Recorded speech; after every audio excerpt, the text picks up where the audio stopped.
What is up, football fans? This is Danny Austin. This is the Live from the 55 podcast. We are here in our Marteloup, Calgary, Alberta studios. It's Labor Day Classic week. The vibes are good. The heat has broken just a little bit here in Calgary. Honestly, guys, I'm feeling hyped. We're coming off an exciting weekend of CFL games, I should say. We have the biggest weekend of the year coming up. Yes, that's right. We have the every 8-year classic, the BC Lions and Montreal Alouettes, the one we're all excited for on Saturday, September 2nd. Then on Sunday, we have the Winnipeg Blue Bombers at the Saskatchewan Roughriders, and then followed by the big Monday, the traditions, the Toronto at Hamilton, and then Edmonton at Calgary. Two provincial rivalries, a game that I grew up with Toronto Hamilton, the one I never wanted to lose as an Argos fan, and then now me being the guy who covers the Calgary Stampeders here for the Herald and the Sun. Obviously, the Battle of Alberta, a game that a couple weeks ago I thought was going to basically be a nothing game, where the provincial rivalry was going to be the whole thing, and now I look at it and I'm pretty excited. The Elks have won 2 in a row. The Stampeders have lost 3 in a row. There's actually a lot at stake here. This is a weirdly big game, but they're all big games, honestly, every single one of those. And I am excited about them. Yeah, I mean, what I'm not going to do here, every once in a while, and I have no problem with it. I do want to be clear. I'm not out here judging people. Be a fan, however you want to be a fan. But you get these arguments. I used to participate in them. Which is the biggest Labor Day game? You hear the arguments. The biggest markets are obviously Regina and Winnipeg, so that one's got to be the biggest. But then Calgary, Edmonton, that's provincial. Toronto, Hamilton. A lot of history there. I don't care, guys. Honestly, there are so many frustrating things about the CFL. There are so many things that you just scratch your head at and say, why don't we have stats? Why did the wrong All Stars get sent out? All these negatives. It tends not to matter to me once the playoffs start, because the playoffs are so much fun, and the Grey Cup week is such a magical tradition that I am so proud to have been a part of. And then honestly, like Labor Day, man, we get Labor Day right in this league. Year after year, the same 3 big matchups. I couldn't care which one's biggest, which one's smallest. I just love them all. This is a weekend where I get to clamp down and really, I guess, reflect on the summer a little bit, but also just get excited. And depending on what team you follow, what team you cover, they say that the season doesn't start until Labor Day. I can say that when I was covering the sort of Stampeders juggernauts from 2016 to 2018, that was always something you laughed at and sort of dismissed, because hey, your team's ahead in the standings. Look how much work they've already done. They've already won all those games. So of course the season doesn't. But then when you're covering a team, we're cheering for a team that isn't quite as good, the way I certainly am this year, isn't getting the results. The season very much. You say, hey, the season starts at Labor Day. If we make a run here, anything's possible. Look at the history of all the teams that get hot. And outside of probably being an Argos fan or a Bombers fan, I think every other fan base in the league sort of has something to believe in right now. Has to believe that this back half of the season, it's a new year. If you get hot, you win 5-6 games, you're probably in the playoffs. That's the reality. That's any of these teams.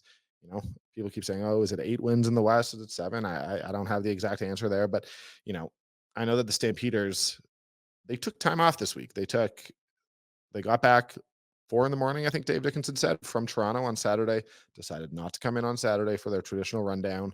And then they decided something very brief Sunday, and then Monday, Tuesday, just totally off. Players would come in, work out, get treatment, work on their bodies, but just take that time completely to themselves and step away from the game, get a little bit of a reset and a reboot. And that's what this back half of the season is. And it starts now. It doesn't start in 2 weeks when they played the Elks twice. It starts now. And I think that if you're the Riders, imagine what a win against the Bombers would mean right now. This Riders team is hanging in there. A lot of people aren't giving them credit for the way they're hanging in there. Losing your starting quarterback is no joke. And I think that they're coming off a win over the Lions. They got a bye week last week. I'm right about that. I don't want to be completely wrong. Yeah, bye week last week. I was right. Didn't need a check. Look at me trying to do my due diligence, though. But yeah, look, a win over the Bombers would be huge. And the Lions right now, I did this in my intro last time. They've lost 3 of 4. The Alouettes are coming off a pretty rough beatdown at the hands of the Bombers. And then the Elks in Calgary, one of them 2-9, one of them is 3-8. All of those teams have hope. This is a couple weeks ago, we weren't saying that. I definitely had the Elks ruled out, but teams have won games, teams have lost games. I think that every single team right now should feel like they are capable of going on a run, and that starts Labor Day, which is sort of perfect. You know, sort of exactly what you want.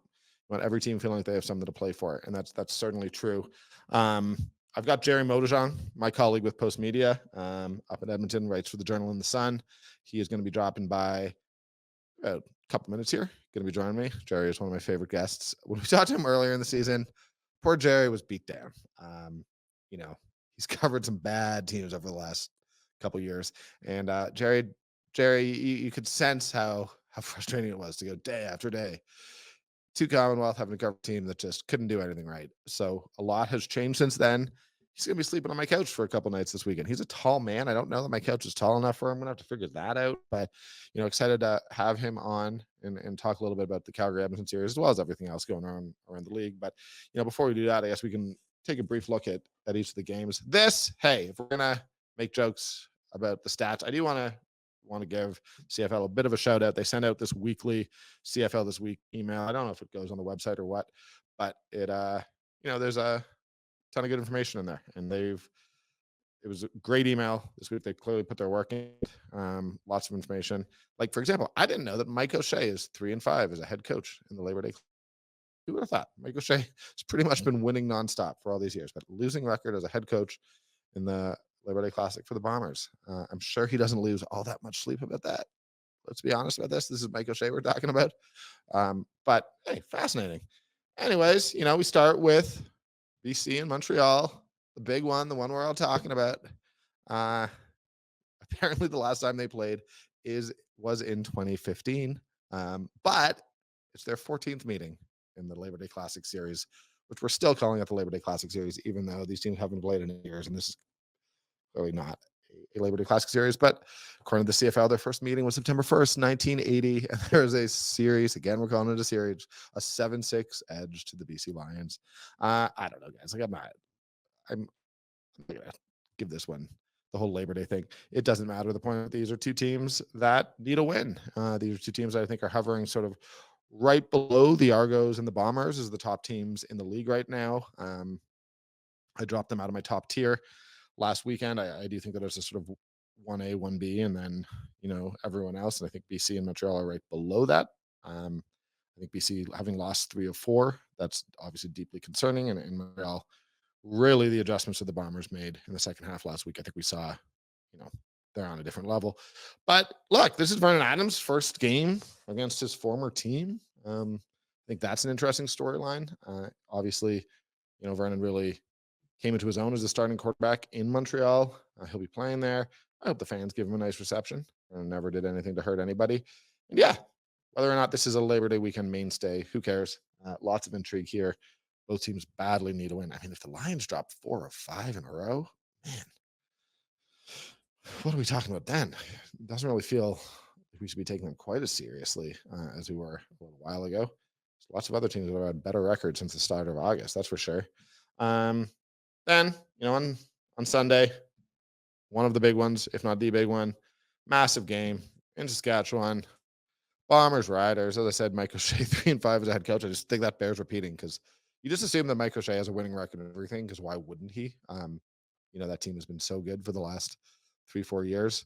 But apparently, Labor Day Classics have been the bane of his existence. But on the other hand, Zach Collaros, apparently 6-0 in Labor Day Classics, 3-0 for Hamilton, 1-0 for the Riders, and 2-0 for Winnipeg.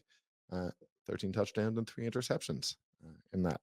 He's also passed for 300 yards on 3 occasions and 400 yards once. So, Winnipeg swept us too. Look, I'm not picking against the Bombers right now. That's just like fact. I just can't. I think that, yeah, they've shown maybe slow starts are maybe a little bit of an issue for them, but they fell behind 22-0 to the Elks earlier in August, and then obviously that was a really, really close first half against Montreal. The problem is, like, how much do I actually want to come out and say, oh, I'm concerned about the Elks slow starts when they're just smashing teams late in games? That matters a lot. So I don't know. Somewhere in here I saw that Zach Collaros, yeah, this is, again, CFL This Week. Shout out that email. Or I guess it's This Week in the CFL, presented by OK Tire Labor Day Weekend. That's the official name of the email. But I didn't realize this. Zach Collaros became the second quarterback to throw 2 pick sixes in the same game and still lead his team to victory, with Anthony Calvillo having done it twice in 2004 and 2006. Interesting stat there.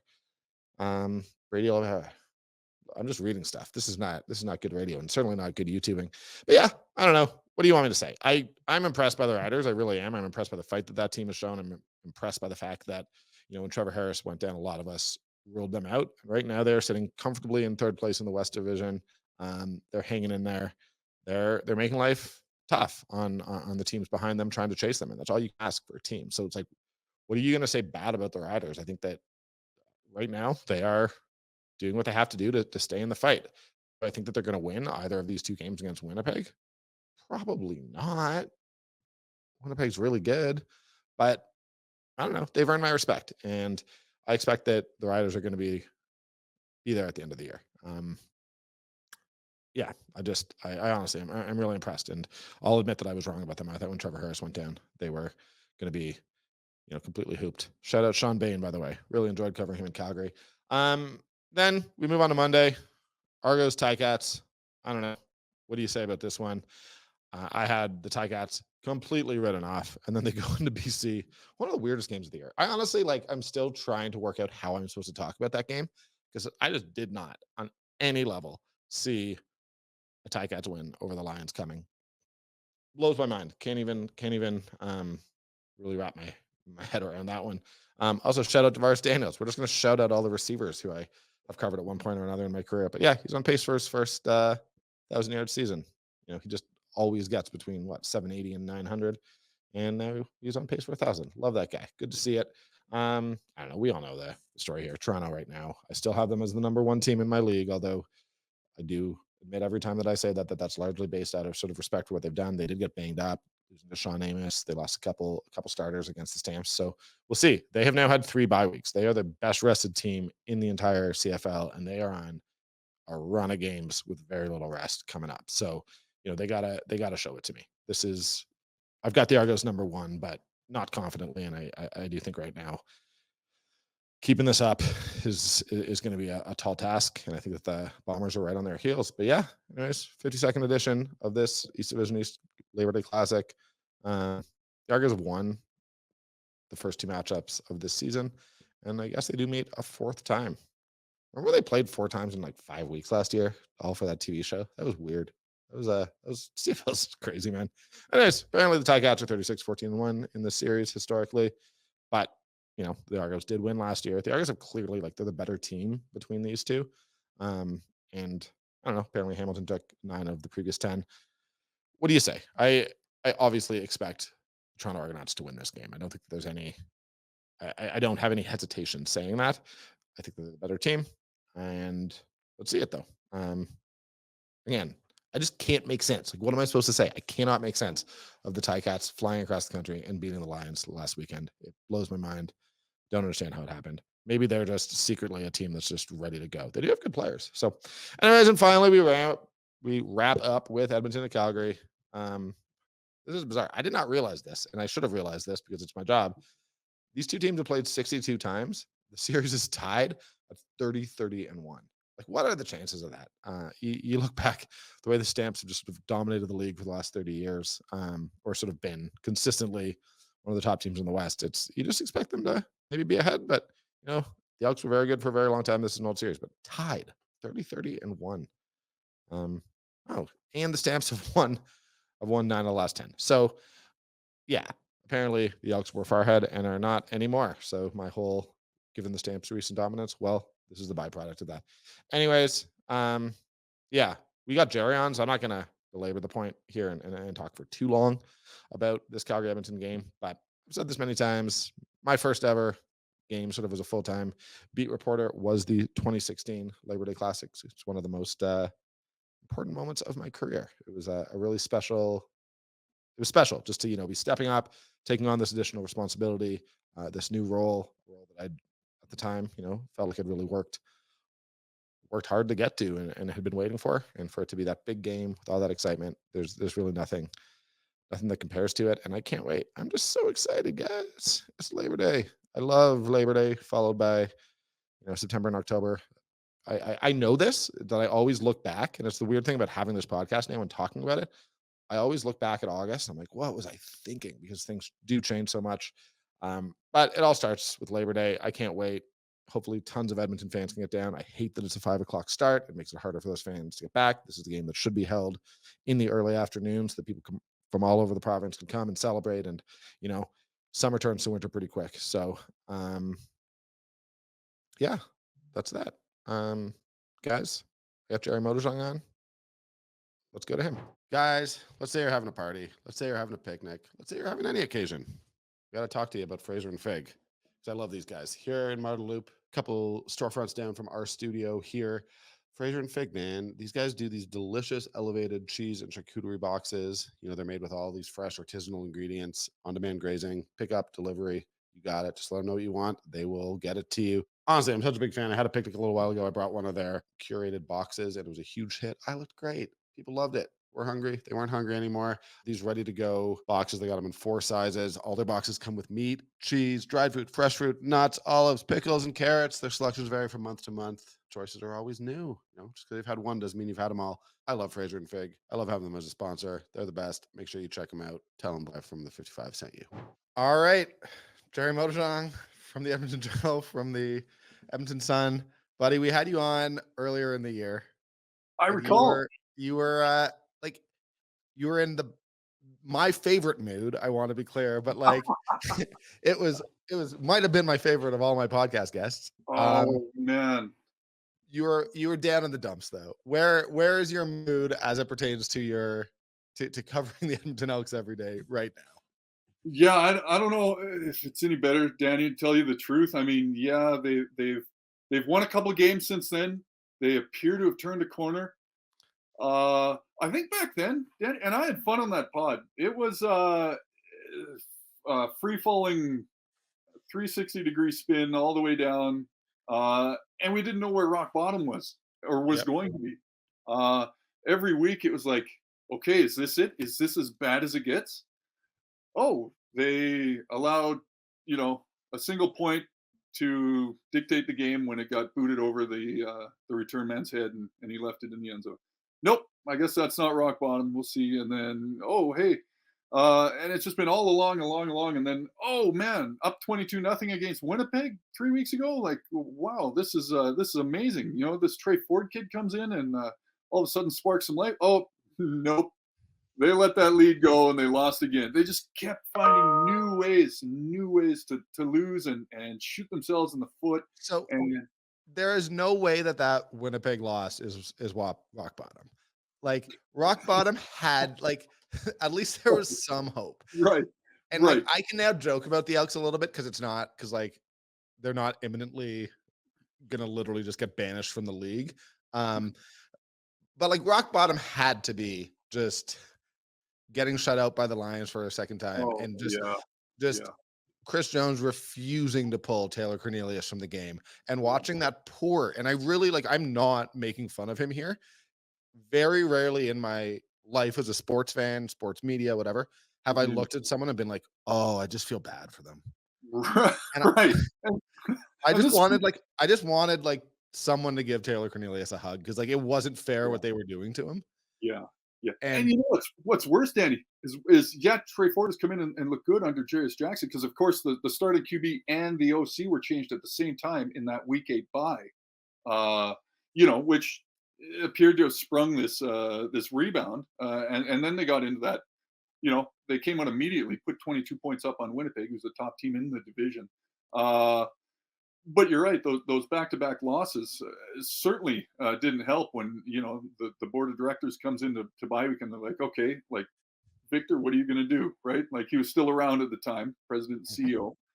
And so I mean, I wonder how much of it was Chris Jones' choice, how much of it was pressured from up above him. But yeah, those were the changes that were made. But the worst part, as much garbage as Taylor Cornelius has eaten and shown at the same time. I mean, I can't stand up for the guy at all, but it would really be nice to satiate my curiosity to see how Taylor Cornelius would be doing under Jarius Jackson play calling right now.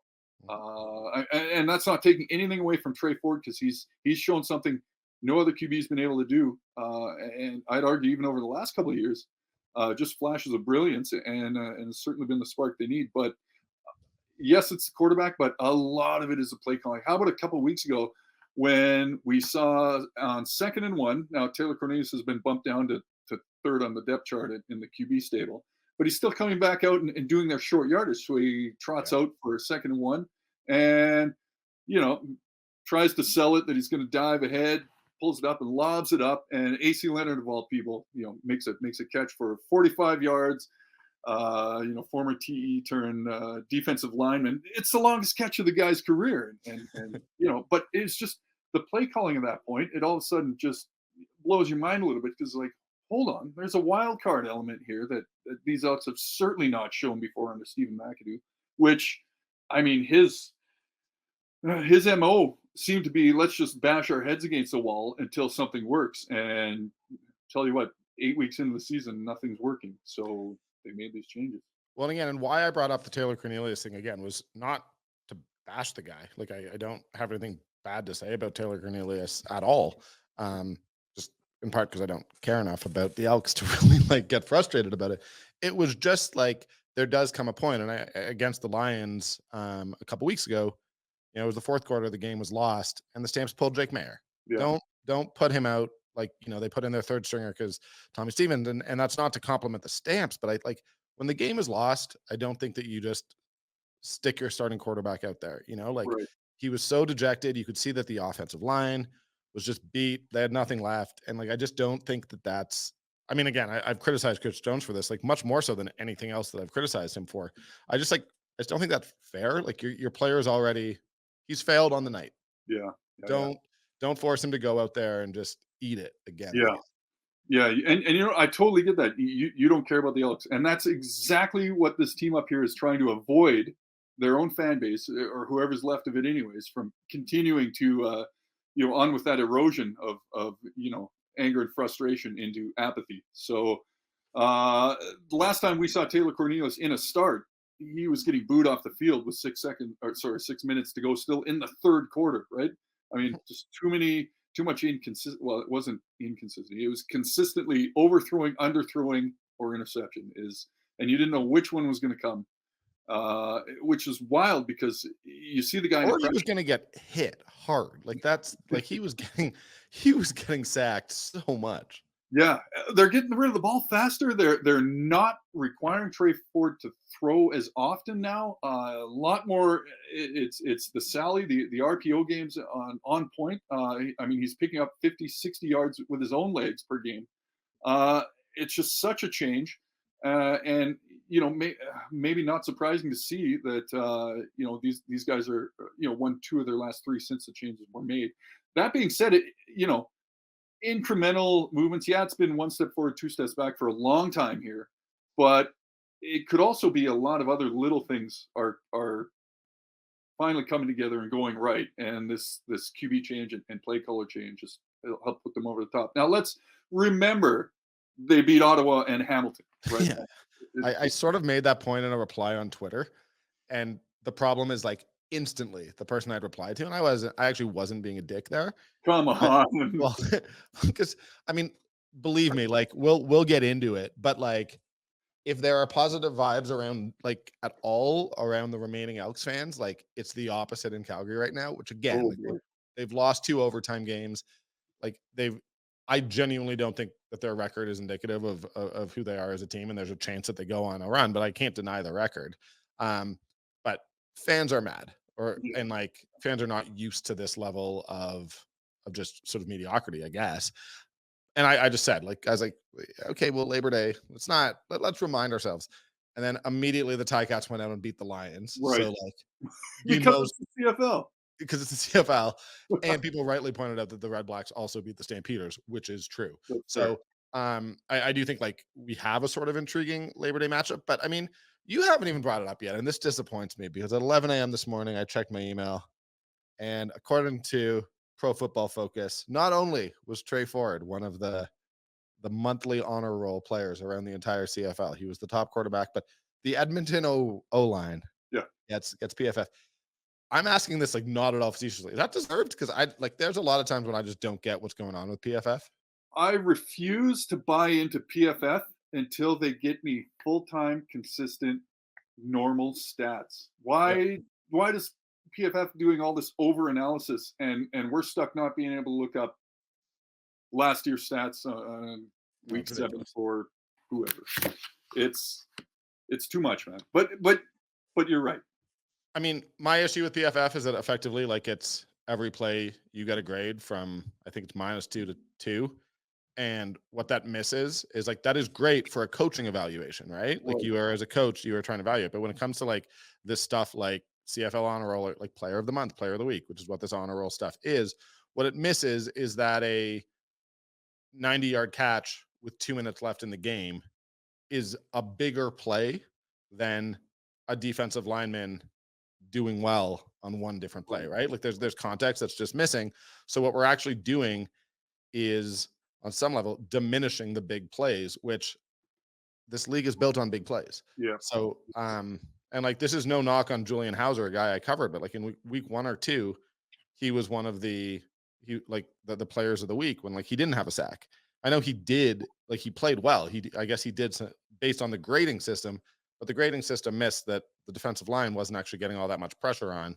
on the and didn't get sacks, and it lost them the game. Like it's just it misses that context in terms of who was the best this week, because the I best is about big plays. I get it. What would you prefer, Danny? Just from what you've seen, your time covering this league and just sports in general and football elsewhere, would you rather have consistent pressure all game long or 6 sacks that just happened to, break the walls down the O line and they finally got to the guy? Consistent pressure. Like, Me too, buddy. yeah. Um, It's yeah. I mean, that's the unfair question that was sort of asked always about Sean Lemon, was like, Mm, oh, well, is he only getting, is there, and like, it's not actually fair. Sean Lemon is an elite defensive end, but people, when the debate was up last year, oh, should this guy be most outstanding defensive player? The argument against him was like, oh, well, on the other side of the Stamps defensive line, Oramolade has way more pressures, mhm. and Lemon just gets the sacks. And it's not fair to Lemon because he also gets the pressures, and I think that that's an unfair example. But no, I mean, I am far more interested in like the idea is not necessarily like the yards that you lose getting sacked. The idea is how much do you throw the quarterback back off their game? Yes, get inside. You hit him in the mind for the body, and it's going to go your way for sure. Exactly. And I mean, I think that look, that's always the thing. It's why for me right now, like when I include the pass knockdowns, and we don't, I mean, the stats thing is so frustrating. We don't have Mm, pressures, obviously. And even in a normal year, we don't have pressures. But like for me, Willie Jefferson, whatever, like right now is the most outstanding defensive player because he has the sacks, but he also has the knockdowns. And I've seen him play, and he just like uses his height, uses his speed and strength to just completely take over one side of the field. And quarterbacks don't seem like have real trouble just manipulating the pocket and knowing what to do when you have him there. I think he's the play after play after play. He is he's a force that it doesn't matter if Matthew Betts is leading the league in sacks. Willie right. Jefferson does more on every different play. Yeah. After Matthew Betts did basically nothing his first year in Vancouver, right? I mean, when he was here, he was brand new out of the draft. And then, it takes guys, you can't just write guys off. And a lot of people are quick to, because you have, You especially can't write off Canadian guys in their first year yes. or two, right? Like they are playing against a higher caliber of opponent. They are playing more games. I mean, that's a big part of it, right? Like um we were looking Clark Barnes before he got hurt here in Calgary. I thought I had him in part because I have no idea who else is a rookie because it's impossible to figure out in this stupid Right. league. Um, Right. But but but I but had they now too can be the designated imports and all the new things to go on with that. But you're right. well, like It's too I much. spent the first half of the season, I was like, well, it's Clark Barnes, but if Austin Mack is a rookie, it's obviously well, no, Austin Mack's played NFL games, so Right. he is not a rookie. So I actually have no idea. But my whole thing was I was like, well, Clark Barnes. But then I was also looking and I was like, this guy played something like 14 games in his entire U Sports career. Yeah. And he'd played 8. I was like, there's going to have to be a drop off here. Like it's just basically impossible to hold up your body. You see it in the NHL. You see it in every league when guys go from playing a shortened schedule to a long schedule. But then Clark Barnes got hurt, and I'm pretty sure he's out for the year, so it doesn't Oh matter. boy. Are there rookies on the Elks who I should be paying attention to, since we're just Oh my gosh. going here, there, and everywhere? The entire second, almost, being facetious, but, Chris Jones brought in a lot of new guys, especially last year. I think, what was there? 96, I believe the number was, heading into the final week of their regular season. They had a bye in week 21, but 96 different jerseys on guys who were either brought in or on an injured list, and just insane. We'd see guys get flown in, thrown into a starting role even that week, and then if they didn't live up to expectations of their GM and head coach, they were right gone the next week. So it was wild, but this year it's been a lot less of that, but still new faces. And now it didn't help that Grimes was hurt and Ed Gainey got hurt for a long time and stuff like that. And now Lucas Purifoy, who was a gift. I mean, talk about an all-star defensive back just landing in your lap out of free agency like that. That right there doubled their amount of all-stars they had on the team, because Jake Serezna was the only one actually in green and gold last year. But yeah, so I mean, injuries have really hurt that secondary. Now, I'm not blaming all their problems on these young kids they got in, because they're skilled and technically sound young kids, but that experience is sorely lacking. And I mean, we're halfway through the year now, so they have a lot of experience, and some of these guys are coming back. So it could be good. It could be better than what we've seen in years past. Now, I know Trevor Harris, when he was still quarterbacking the Elks, he came in and I still don't know what happened on Labor Day, but Edmonton came away with a rare win from all the ones I've seen. That was the COVID season, right? That was 2021. 2021, coming right out of it. So yeah, I mean, I'd like to say anything can happen, but yes, I understand Calgary fans are mad, frustrated, upset, but hey, just the perfect time to bring in the worst recorded team in the division for back-to-backs and see if they can turn themselves around here. How about the Battle of Alberta having a combined 5 wins, hitting the midway mark here, right? When they say the season doesn't start until Labor Day, I mean, the Alberta teams apparently took that seriously this year, because maybe they'll get going, but it's so funny, because like 2016, the Labor Day Classic was my first ever CFL game as like a full-time reporter. But like 2017 and 2018, at that point, the Stamps were like pretty much established as the best team in the league by that point. If they'd lost a game, it was one game, maximum 2. Like, they were so far. And when you're in that position, you laugh off. The whole season doesn't start till Labor Day, because you're like, they don't take our wins away. Today, there was a lot of like, well, they do say that the season doesn't start until Labor Day. And I mean, but it's been the thing. And like, I will maintain with the Stampeders that, like, going back to the end of July, I looked at their schedule and they had Toronto, BC, Winnipeg, Toronto. Mm-hmm. They were at the time 2-5, and I thought it was conceivable that they would lose all 4. Those were the best teams in the league. And then I was like, but at least they have those 2 games against the Elks, and like that's sort of where it's 2 games in the Elks, then a bye week, and you can sort of you gotta win a bunch after that. Like, that's what it comes down to. You can get to the 7 or 8 wins that you're going to need to make the playoffs. Now, they won one of those games. They have these 2. So if they're 5-8 coming out of the Labor Day games, you're in okay shape. The issue is, as you said it, Hamilton beating BC surprised me. Yeah. And Sask beating BC surprised me. So like, all of a sudden, the 2 teams that like you have to beat one of those teams in the standings. Yeah. And it's a real issue. So they're pretty open. Like, they have to sweep. But Dickinson blatantly said the same thing. He said, like, so do the Elks. So I think that the Stamps have begun to look at the Elks and say, like it or not, these guys have won 2 games. Right. And in a row for the first time since that 2021 Labor Day Classic. That was the last time they won back-to-back 2 years ago. That's wild, eh? Yeah. And finally getting rid of that 22-game home losing streak. Finally, almost 4 years later. Where was the parade? Was it like down Jasper Ave? Like, where? You know what? You joke, but they doused their head coach in the Gatorade tub, right? I mean, fair enough. Oh man. I mean, yeah. I mean, that was big, because now they don't get asked every home game. What about this, blank stretch of losses, right? I mean, So, okay, can I ask?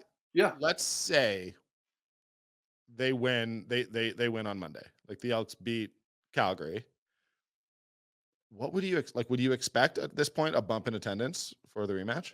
Oh man, attendance is a complete other animal. Although, But you like know, Eddie Steele, I had him on a couple weeks ago to yeah, talk about Cooey, and Eddie was like, "The fans will come back if they start winning." yeah, Um, yeah. and my thing is like, you win 3 in a row plus a Labor Day Classic. Like, is that enough? It's you know what? It's not enough to do the damage that's been done both by the club and by the league and their, this football ops cap. Mhm. I'll say it again. It makes it hard for teams to turn around when it's hard enough normally. You make a bad decision, now you're stuck with it, and those compound. You try and get out of it, and just it's tough, man. And it certainly, in my mind, has affected attendance here. Yeah. Three wins is not going to do it. Labor Day is not.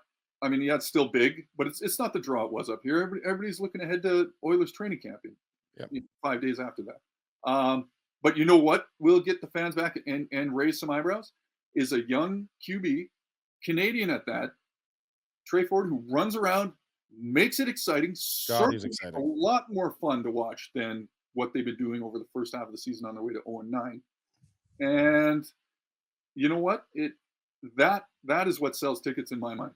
Um, and the fact that he's Canadian is just a boost. Man, I will admit it.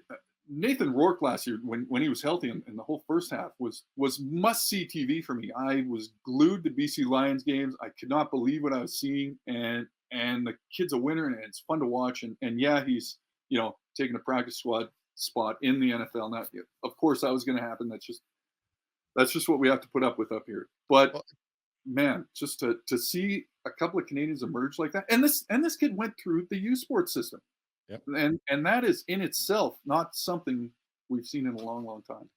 There's got to be a way to capitalize on that. To be perfectly honest with you, like there's got to be a way of promoting that. And you bring it up, and it's not something I've thought about. So this is sort of off the dome a little bit, but like that's not getting talked about enough. Like we Right, spent decades waiting for a Canadian quarterback to come in and start. Like it was a Andrew Buckley would start like the last game of the year right, for the right. Stampeders, and it was a big national story. A Canadian Yeah, quarterback is starting, and now we have actual guys who are like not only winning the position, but like improving their team. Two of them in a year. That's amazing, insane.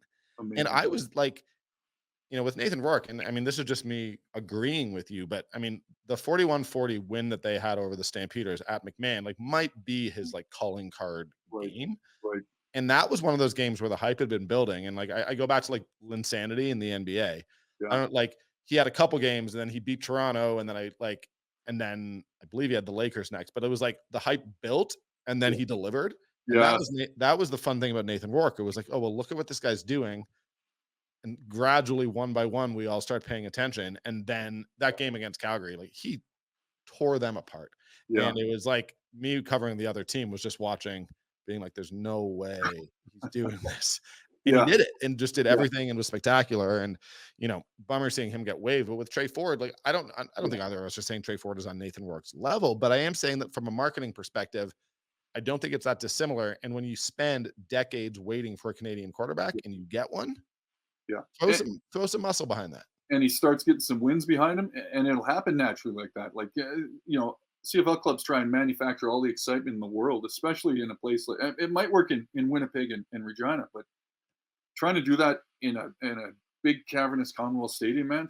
I mean, they could pipe in crowd noise and nobody would fall for it, right? Like it just it doesn't fit. But when you get a guy actually something to cheer for and root for, and maybe sell some jerseys for this guy, because I still see Ricky Ray jerseys more than anything around here, and it's been 12 years.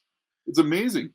It's been Uh, 12 years since that trade, eh? That's wild. yeah, unbelievable. Yeah, I mean, Um, like, I this I don't know how hyperbolic I'm being here, but, like, honestly, it's debatable that nothing matters other than your quarterback when it comes to marketing. Like, I know I don't pay attention to my numbers despite sort of the bosses wanting us to, but, like, I know with Bo, it was, like, in a in a slow week, Yeah. where no one like midsummer, no, just write about Levi Mitchell's story because people are going to write it or Yeah. going to read it, right? Like, the quarterback just for me, the only thing that gets me Flames numbers with my stamp stories is writing with the quarterback. Absolutely. And Yeah. when you have a Trey Ford, who, as far as I can tell, also seems like an affable, Sure. good interview. Absolutely. Absolutely. Especially compared to Taylor Cornelius. Now, I hate to dump on the guy again, but when he came in, it was 2 3-word answers last year. Yeah. And well, 2 years ago. I mean, this is his third year in the league. It's hard to. It seems like such a different guy when Jamie Elizondo was head coach here and brought him up from the XFL. And I mean, his backup was Dakota Prukop, who could talk your ear off, and then you get the starter in there, and it's just like, you sure this is the guy who you want taking snaps? Because we liked him, but uh, yeah, Trey Ford isn't in that like deer in the headlights in front of the cameras and Mike's face. He's just a personal guy, and maybe come off as a little bit cocky, but I don't think that's a bad thing when your team has been flatlined for so long. I don't want a quarterback who lacks in confidence. Right, right. Yeah, and yes, Chris Jones has had to say, yeah, so Trey Ford didn't like the play calling, wanted it to be a little more aggressive, and Chris Jones is saying stuff like, I'd like to see him execute what he's asked and maybe stay in your lane, sort of thing. So, but I don't hate that he's trying to push the envelope a little bit. No, and I And don't mind a little bit of tension there either, right? for sure. Um, do you have any like there was always the idea that it took Chris Jones a season to get his team, and it has now sort of been a season and a half. The problem is that I opened up the Elks schedule in front of me, Right. and like I forgot that they've already played 11 games. So there Yeah. actually isn't that much time to turn this around. No, there's not. No, and you start doing the math, and especially with Hamilton's win the night before they finally won at Commonwealth, it's like, is this a moot point? Is this all? I mean, is the celebration over with that one Gatorade bath that their head coach got? Because Yeah. four wins now for Hamilton, 7 games remaining for the Elks. You start doing the math, it's like, and they got to finish ahead. They got to finish ahead of Hamilton and finish fourth in the West, which is, Yeah. I mean, both of those things. If one of them happens, like, good luck. But they need it all to go their way. So you ask them if they're even thinking about doing the math at this point, and they give you the 1 game at a time, 6 inches in front of their face answer, which I guess it has to be at this point. I mean, Yeah. if they are building for next year, at least they're not 0-11 at this point, right? No. There is a week 21 this year, right? So do they have Uh, a bye week to end the season? they have a bye week to end the season again. Yeah. That's too bad because that Winnipeg game in week 20, if that's week 21, if it's the last game of the year, you assume that the Bombers are going to rest some guys, but the second to last week, the Bombers still have work to do. They're still going to be trotting out Yeah. a competitive team. Edmonton killed themselves in the schedule they signed off on this year because they've had so many opponents coming off of buys, and just, I mean, everything's working against them. And yes, they're terrible in the first place, but boy, you think, I mean, if I'm GM, I'm asking for another redo of the schedule at that point. And you bring up another one I didn't even thought of, which is the week 21, back to back buys. And their first buy wasn't until week 8 again this year, just like last year. And you kind of got to wonder, what if that was week 5 or 6 and they made some changes then, right? I don't, and maybe they wouldn't have. Who knows? Who knows the stubbornness that went in behind, keeping things stand pat for as long as they did here. And that's the thing. Like, this is not meant as sort of excuse or explanation making, but like the Stamps bye week was week 4, which was basically Canada Day. And like, so it's now been 2 months, and obviously it's been pretty up and down 2 months, but like they got Monday and Tuesday completely off.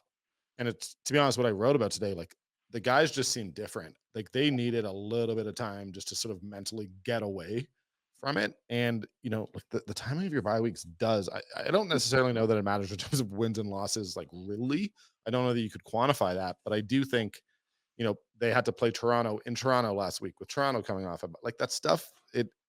Yeah. It can make a difference. Maybe not. Maybe. Yeah. I mean, especially when, we're not allowed to talk about a position a guy's changed to, right? We just have to say in the secondary sort of thing. So the football ops and coaches, and they're so paranoid about all that little stuff. Yes, a bye week coming off a bye week against an opponent is a big deal for sure. I mean, I can sort of talk about the position changes. The Stamps don't. Today, it was brought to my attention that there was a play against Toronto where there were 4 Stamps who were injured. And like the coaches were like, we do not want to appear to be making excuses. Do not ask us about it. And I was like, I get it and I respect it. Like I genuinely do. But I was also like, I mean, it does explain what happened on that play. Right. Right. But did you know, well, and we only got a couple more minutes here, but did you know that these teams, the Labor Day Classic, they're tied 30-30-1? Is that a fact? Yeah, like the CFL sent their This Week in the CFL email, and Calgary has won 9 of the last 10 Labor Day Classics. This is the 62nd time playing. Calgary will play host for the 58th, and the series is tied 30-30-1.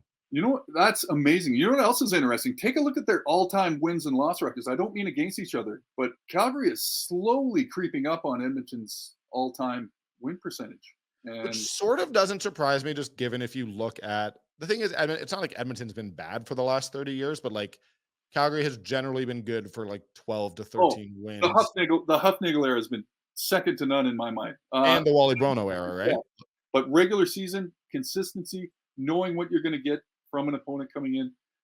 I mean, and especially after Calvillo left Montreal, it was, but even before that, man, the Huffnagel era in Calgary has been, and there've been a lot of good times down there, but I'm just speaking consistently, and it goes back to sacks versus pressures. I would rather have, that slow burn. It's weird to see Calgary from up here, outside looking in, going through a quarterback transition like no other I've seen them go through before. And it is growing pains, and I understand the fans are frustrated down there, but man, it doesn't compare to up here when Taylor Cornelius is getting booed off his own home field. Yeah, and like there's no one who defends Jake Maier more than me, in part just because like I honestly think that young quarterbacks struggling is predictable, and like, oh well, Bo Levi Mitchell didn't struggle. Well, maybe not every quarterback is Bo Levi Mitchell. Like, let's not forget that he was on a historic pace for the first 5 or 6 or 7 years of his career. There was nothing wrong with Drew Tate when he took over either. Tate was perfectly fine. It's like, why are they doing it? Oh, I see. So so interesting. The Trey Ford question in my mind is how he's athletic, runs a 4.45 40. Yes, he can complete balls. Yes, he can run the RPO. Yes, he can be the spark plug they need. Can he endure it all? Because let's remember, last year he came out of his very first win and very first CFL start in Hamilton, and Calgary just punished him. I can't even remember if he made it out of the first quarter. If it was just barely. He threw an absolute bomb. Like, it was like an incredible throw where I hadn't obviously seen him play live, and I was like, oh wow, this guy's spout, and then he was hurt on that play. Yeah. Like, it might have been the second series. Like, it was very early in the game. And like, again, the thing though is when you have a guy like Trey Ford and you're like, all right, this is who we're building around. Now is the time to do the single hardest thing that there is to do in Canadian football, which is build the O-line. And I mean, apparently they're the PPF. Apparently. Players. Yeah, which I genuinely, again, I laugh at a little bit. But if you have the quarterback and you have the O-line, like, you can find receivers. You genuinely can find receivers. And like, my thing with Jake has been, I think that he's been under too much pressure. And I think that's been a consistent issue. I haven't loved the play calling. There's lots, but everyone just, when it comes to quarterbacks, everyone just decides that every mistake is the quarterback's fault. Right. And like, we'll see. I mean, Jake threw 4 touchdown passes last week. Like, he didn't throw any interceptions. All the things that people were saying he can't do, he gets. Now it's a young quarterback, so naturally it is going to take, time to find that consistency back. But nope. This rivalry is no joke, man. The Labor Day Classic is absolutely no joke. There is beyond wins and loss. It is a pride thing, especially since it's played down there every year. Calgary is not going to want to give this up. They're not going to want to lose to a terrible Edmonton team. I mean, yes, they've stopped the streaks of 13 straight losses in a row a couple weeks ago, and 22 losses at home. And everybody knows that's North American record for badness in all of professional male sports. The Uh, organization needs this so badly because it's not like the Stamps have been very good at home either, right? right, Have they right. won a home game this year? I don't. No, they beat Toronto at home. Um, but like they have not been good. They know it matters. They know like Yeah, I said this in my intro, and I'm trying to not belabor the point because I love Labor Day. Like this is the one where, like, unequivocally, as a media member, I'm willing to just say it. Like I love covering this game. I love the weekend. You're going to be coming down I'm for coming part of the down. weekend. Yeah. It is asinine that this game starts at 5 o'clock. I Um, know, I like know, I this know. is traditionally a place where people from Red Deer, from Lethbridge, from Yeah, Medicine Hat might come in.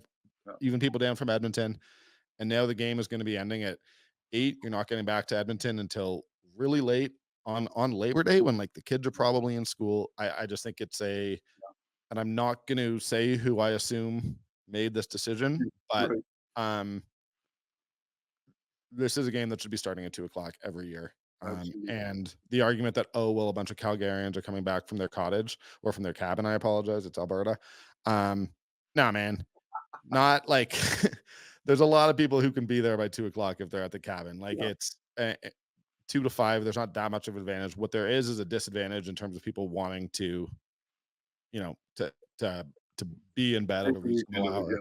hour. Yeah, absolutely. So I hate it, but otherwise, I'm really looking forward to this weekend, man. Yeah. Are we going to see the jet fly over? Is that this That weekend? is, yeah, it Hopefully. is.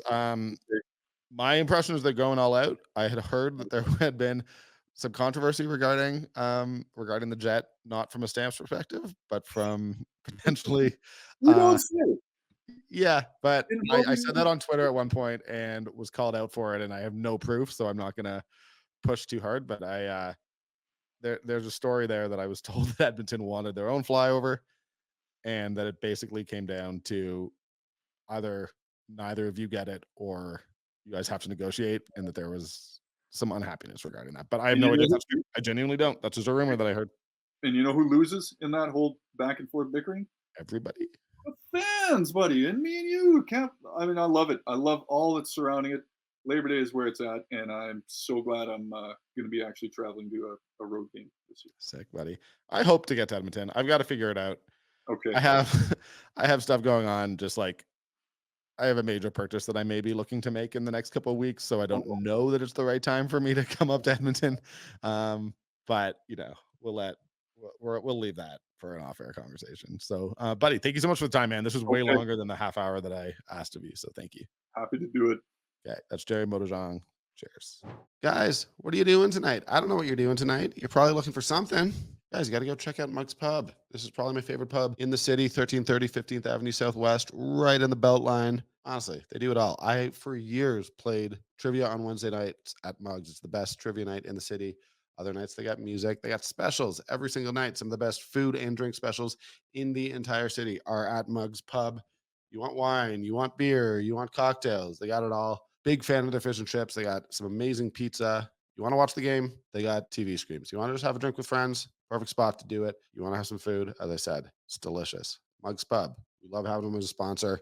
We love having them just down the road from us here at our studios. Check out Mug's Pub. They're the best. All right. Thank you to Gerry Moddejonge. Thank you to Mug's Pub. Thank you to Fraser and Fig. We love our sponsors. And thank you to you, the listeners. Honestly, I hope my enthusiasm has come across. It's sometimes hard when you're talking, Elk Stampeders right now. Neither team has a big win. Uh, that's not true. Neither team has a winning record right now. So, there are people who are going to look and say that this isn't much of a game. But as we talked about, man, there's lots at stake here, particularly, I think, for the Stampeders. The Elks would really need to win both and then still get a little bit of luck to fully be back in the playoff hunt, but it's not out of the question. So, yeah, that's going to be super fun. What are you going to say? Bombers, Riders. I'm going to watch that game every time. Argos, Ticats. Going to watch that game every time. And then Lions, Alouettes.